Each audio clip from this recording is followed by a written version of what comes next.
কালীঘাট মন্দিরের সামনে যে নিজের জীবন বিপন্ন করে আপনাকে গাড়ি চাপার হাত থেকে বাঁচিয়ে বাড়ি পৌঁছে দিয়েছিল সেই তো সম্রাট। যদি অপরাধীকে সাজা দিতেই হয় তাহলে আগে খুঁজে বার করুন ওর মাকে, সাজা দিন তাকে।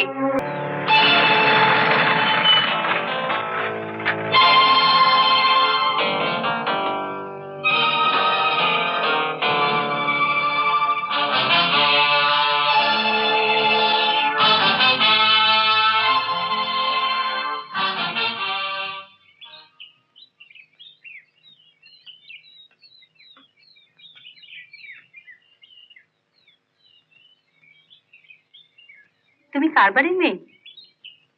একা একা বসে মালা গাচ্ছ? আমার নাম চুমকি, থাকি। তোমার নামে চুমকি? হ্যাঁ, কেন?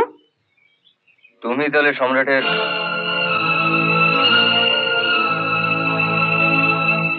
সম্রাট এখন কোথায় বলতে পারো? আপনি তো আচ্ছা বোকা অফিসার। আপনি সম্রাটকে খুঁজতে এসেছেন আর আমি আপনাকে বলে দেবো সম্রাট কোথায় আছে? তোমাকে কে বললো যে আমি সম্রাটকে ধরতে এসেছি? আমি আপনাদের চিনি গো বাবু। আসল শয়তানকে না ধরে আপনারা ভালো ভালো মানুষকে ধরে নিয়ে যান। তুমি বলতে চাইছো যে সম্রাট ভালো মানুষ? আমি কেন, গায়ে সবাই বলবে সম্রাট ভালো মানুষ, সকলের উপকারই করে। আপনার মাও তা জানে। আমি জানি? হ্যাঁ, সম্রাট তো আপনারও উপকার করেছিল। তুমি ভুল করছো, সম্রাটকে আমি চিনিই না। চেনেন না?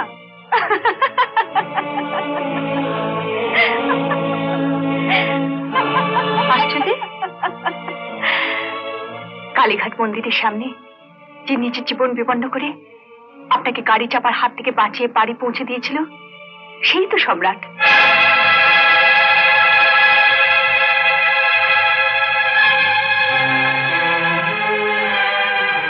কিন্তু সে তো বলল স্বপন, ওর বানানো নাম। আমার সেদিনই দেখে ওকে মনে হয়েছিল। ওর মা ওর জন্ম দিয়ে নার্সিং হোমের দরজায় ফেলে গিয়েছিল ছোটবেলা থেকে। থামলে কেন বলো? না থাক, কি হবে ওর কথা শুনে? আপনাদের চোখে সে আজ অপরাধী, কিন্তু কে আজ তাকে অপরাধী করলো?